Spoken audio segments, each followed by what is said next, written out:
The spotlight, it has a cruel habit. It shines where the world expects it, on the young stars, the early starters, the prodigies. But the spotlight is forgetful. It overlooks those still climbing, those who are not chasing applause but chasing mastery. And that's where the legends begin, not in youth, but in persistence.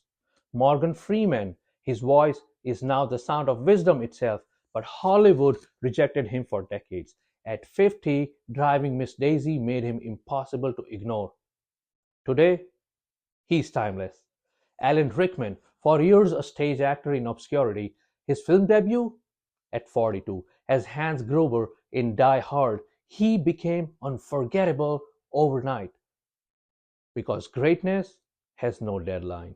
Samuel L. Jackson, dozens of small roles, struggles, addiction, recovery.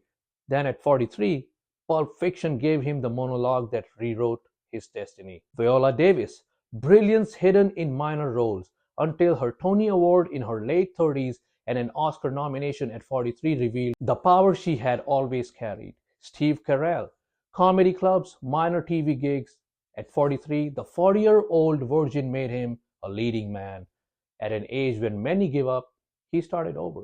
Bryan Cranston, a familiar face, that guy. Until 50, when Breaking Bad redefined not just his career, but the very meaning of television acting.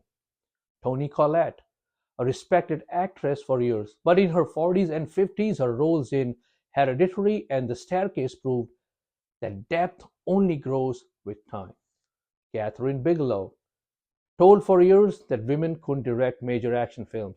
At 57, she became the first woman to win the Best Director Oscar for The Hurt Locker.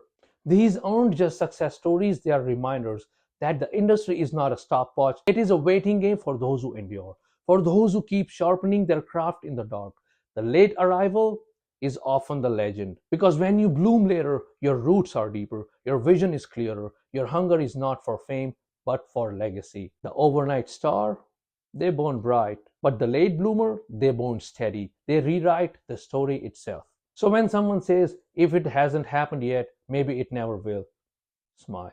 And remember Morgan, and Alan, and Samuel, and Viola, and Steve, and Bryan, and Toni, and Kathryn, all told no, all told too late, all told impossible, until they made it inevitable.